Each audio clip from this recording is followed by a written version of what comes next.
part 2 of On Today's Rides Scottish Odyssey.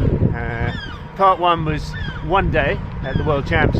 Part 2, I suspect, will cover a bit more ground. So it's the morning after the World Champs, and I realised I was near a town called Falkirk, which I've never been to and has a couple of interesting tourist attractions. So I thought I'd drop in.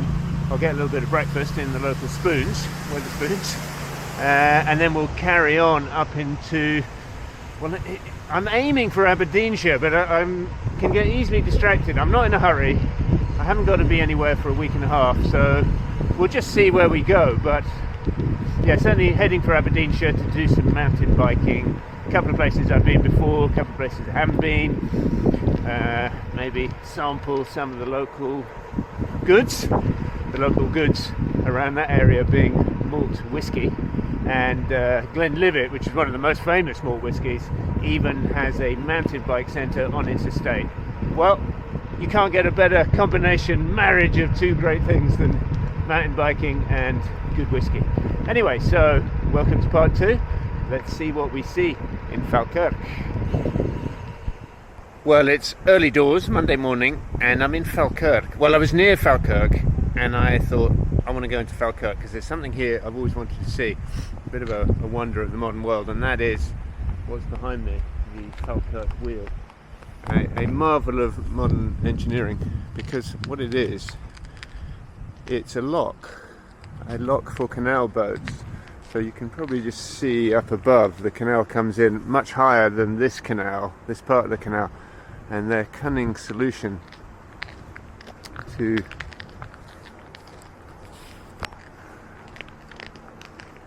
navigate the drop was this incredible bit of modern architecture where the boat comes in at the top there and then revolves around, and then it'll get let out at the bottom. Let's see if we can see one of the boats coming out. It might be a bit early, there may be no boats, but it looks like you can go over it on the tourist boat. Look at that, fantastic. That was worth coming in to see. There's no boat in it, it's an empty dock, but you get the idea. I mean, incredible, fantastic, love it. Falkirk. Okay, so just by way of comparison, I'm cycling down the canal from the Falkirk wheel to see another great tourist attraction in Falkirk, but on the way we're passing a normal lock. So I think I have talked about locks before, quite often end up cycling down locks. So this is just a normal step down. So your boat comes in here, gates are closed, water fills up, boat comes in, and then the water's let out, the boat lowers, and then it can continue on its merry way. Although this is a real series of locks, it seems. Yeah, there's one there, so it must be a bit of a drop.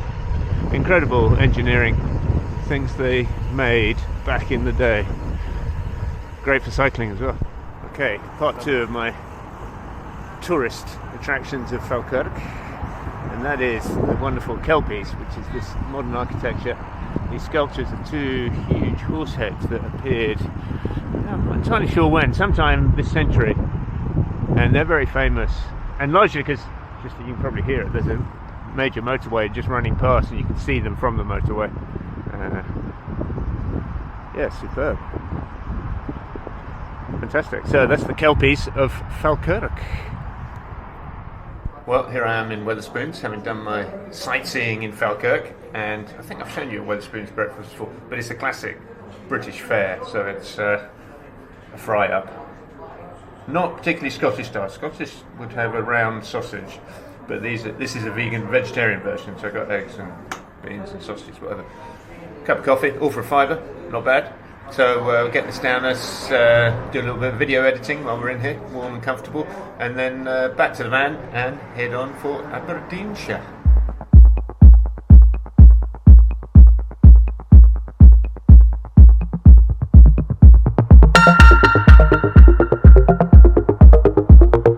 Well, fantastic road up here. I've never driven that road up into the Cairngorm's big remote mountains in the northeast of Scotland.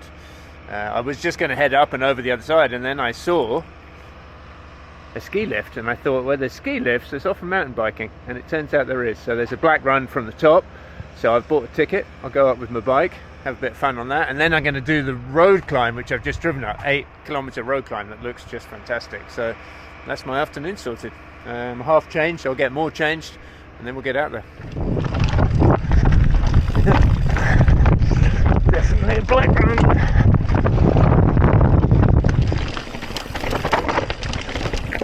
No signpost for it, nothing. Be very different if I get to Nevis Range. Well, I want to have a go at the runs there. That's a well-known, well-run mountain bike centre. Whew, it's a rocky one.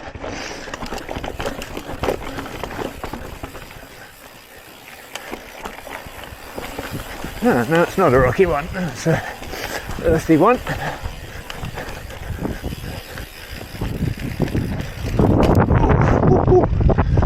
Steep drops. Corner. Boardwalk coming up, I think. Keep out in the mud. No, not a skinny boardwalk. I don't like skinny ones. No doubt there's a drop at the end. Certainly was.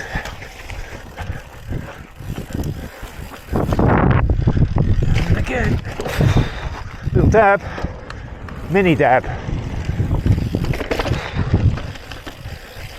Well, could be a lot muddier. And over. There you go. Nice soft landing at least. Caught it on film. Woo. Straight back on. Everything all right. Front wheel just got stuck in some soft earth. Ouch. A bit painful on the thigh. Well, it's early doors. It's 6 o'clock or something in the morning. I found a great place to camp out last night, so I've just got up. Sun's up. It's a lovely morning. Let's see where we are. We're outside Braemar, alongside the River Dee. I didn't see that car there last night. Yep. So, oh right, someone camping right down by the river. That's what they are. Fantastic. So you can wild camp in Scotland. You're allowed to wild camp anywhere if you're responsible. You've got to follow the bylaws. But yeah, you can get away with that. I mean, you can kind of do it anywhere, but it is legal in Scotland. It also means it's right to roam, as they say. You can mountain bike where you like. And today, I'm going to go right down the valley and then up a Munro. And a Munro is a mountain of a particular height, one of the bigger mountains in Scotland. I was waiting for a nice day to do it, and today's a nice day. I didn't actually ride the road pass yesterday because once I got down after that crash, I discovered that my bike computer was still at the site of the crash, so I had to go back up again, ride back down, found it, and then when I got to the bottom I felt a little bit beat up, a little bit sore, so I decided not to do any more riding.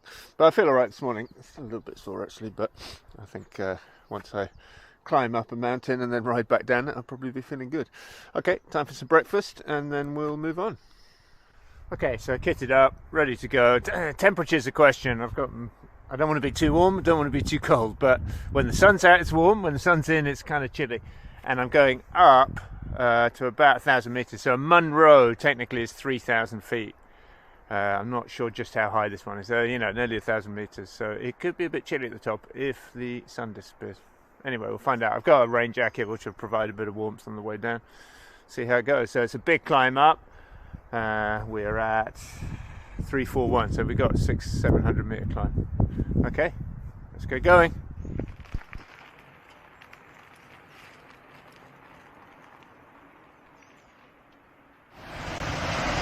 Look at that beautiful, clear, crystal clear mountain stream.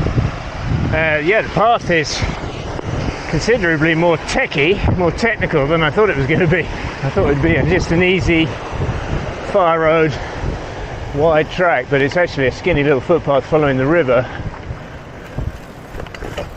Not entirely rideable everywhere.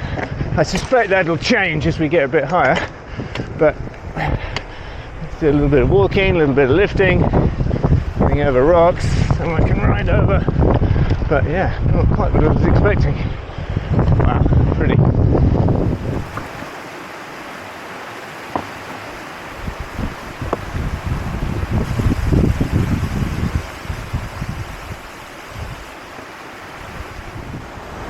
Okay, that was getting too hard work. It's a skinny footpath, trees, rocks, river crossings. Hard enough to walk, I would say.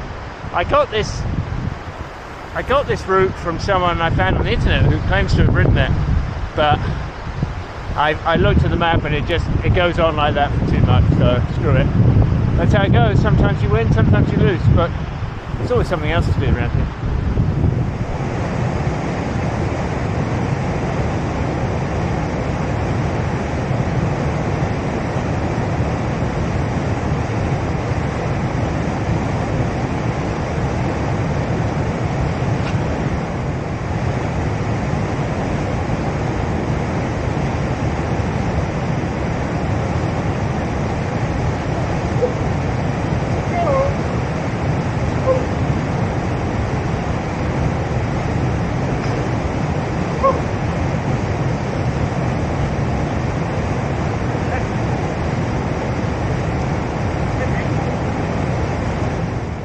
Okay, back at the van, I'll get changed, have a coffee, and then decide what we're going to do. Bit of a shame, but as I say, you win some, you lose some with these things. You're out in the wilds. I don't do a huge amount of research, probably doesn't help. Anyway, I'll drive back into Braemar, have a look around there, nice little town, and then see what we're going to do. Maybe the road climb. Maybe it's a good day for that. It's certainly lovely out.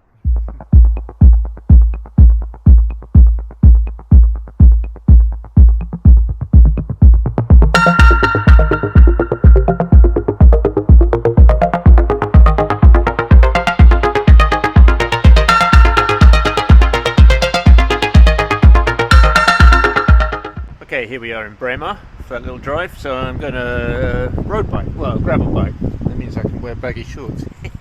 So I'm going to go up over the Cairngorm Pass, both sides, and then back, and then have a bite to eat, I think. A bit windy, so I'll keep this short, but yeah, we're heading up the Cairngorm Pass, which I think must be the highest road pass in the UK, but I've not even heard the name before. It's weird, but it is absolutely stunning Scottish scenery. Okay, a couple of hours later, finished off the road riding, the big climbs. Second side was definitely harder than the first, but man, that was so pretty up there and I didn't even know it existed. Anyway, I've driven only about 30 minutes east of there, past Balmoral, which is very famous because it's the royal family's residence. I didn't stop to make obeisance, but there were a lot of people there. A lot of cars parked to go and see the castle. But I'm making obeisance in a different way by coming to a little town called Ballater, where there's a cross-country mountain bike trail that I've wanted to ride for a while, with the wonderful name of Heartbreak Ridge. Yeah, Heartbreak Ridge. It's not the longest, but it's probably a couple of hours, so it'll be about maybe an hour up and 30 minutes down. So I'm on the climb at the moment. Weather's okay. Supposed to stay dry, which would be good because it's quite exposed up there. And then we'll come down from there. And I think that'll be the end of part 2 of my video. Before we move on to Aberdeenshire's brand new trail centre, Thailand 2. So I'm looking forward to that. Anyway, let's get on with Heartbreak Ridge. Hope no hearts are broken. Hope no limbs are broken. Still a little bit bruised from yesterday. Now this is how I envisaged the climb up to Ben Aboard, the Munro, this morning. And it really wasn't like this. Oh well.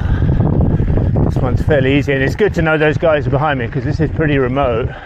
I was going to send an SOS message to a friend just saying that I'm up here, and then if he doesn't hear from me down, at least someone knows where I am, because you could be out here for some time till people realised you were missing. Anyway, that's one of the realities of cross-country mountain biking, especially somewhere remote like this. So yeah, there's a family behind me, so hopefully I won't see them again. I'll be off and down and back to the van. Okay, still climbing.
and down and back into town over this fantastic bridge. Look at that.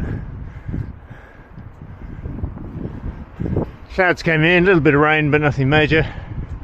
Yeah, I crashed again. So those of you who are not so au fait with mountain biking might just think, is he not very good? And yeah, I'm not the greatest mountain biker, but unfortunately one part of mountain biking is crashing. It is fairly common to come off, although twice in 2 days is pushing it. Let's hope that's the end of it. Anyway, no harm done, I'm fine. Fantastic, superb run. Definitely one of the best in Scotland, I have to agree. And that's it, so I'm going to rest up now, eat, drink and be merry, and then move on tomorrow. So that's the end of part 2 of my Scottish Odyssey. Hope you enjoyed it. Please like and subscribe if you did. And that's me on today's ride out.